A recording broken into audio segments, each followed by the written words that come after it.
কাতারে কাতারে আমরা জেলে গেছি, নির্যাতন সয়েছি, কিন্তু মাথার মতো করি নাই। সেই জঞ্জালগুলো সলভ করে একটা সুন্দর পরিবেশ তৈরি করতে হবে। এবং আমরা একজনকে দায়িত্ব দিয়েছি প্রধান উপদেষ্টার, যিনি আমাদের কাছে সবার কাছে অত্যন্ত শ্রদ্ধেয় মানুষ, যিনি আমাদের কাছে একজন প্রিয় মানুষ, কারণ তিনি প্রথম সেই ব্যক্তি যে ব্যক্তি বাংলাদেশকে বিশ্ব দরবারে পরিচিত করেছিল। তিনি তার কাজের মধ্যে দিয়ে একটা শান্তি পুরস্কার পেয়েছিলেন, নোবেল পুরস্কার, সারা পৃথিবীতে তিনি সমাদৃত।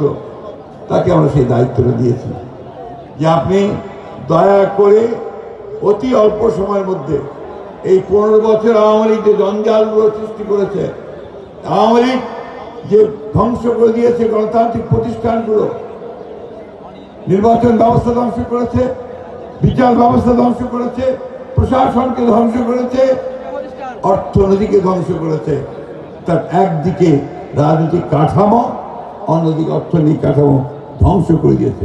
আর নিজেরা লুট করেছে, লক্ষ লক্ষ কোটি টাকা তারা পাচার করে দিয়েছে বিদেশে। আজকে সেই জঞ্জালগুলো সলভ করে একটা সুন্দর পরিবেশ তৈরি করতে হবে।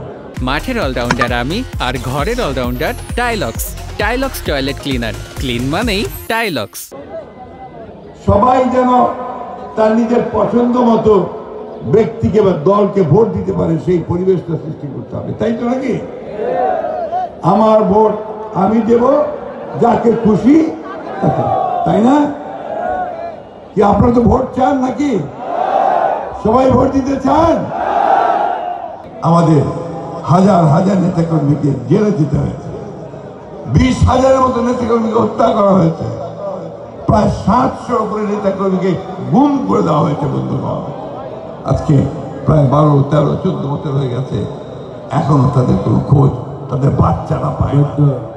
তাদের বাচ্চারা এখনো অপেক্ষা করে থাকে যে কখন তাদের বাবা ফিরে আসে, আসে না। বন্ধুগণ, এই একটা অবস্থা আমরা পার হয়েছি।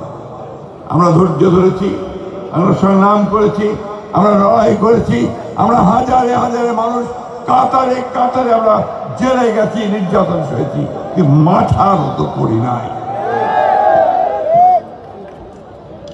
বন্ধুগণ, এই লড়াই, এই যুদ্ধের পরে আমাদের ছাত্র জনতার ত্যাগের মধ্য দিয়ে, আন্দোলনের মধ্য দিয়ে আমরা ফ্যাসিস্টদের কাছ থেকে মুক্ত হয়েছি।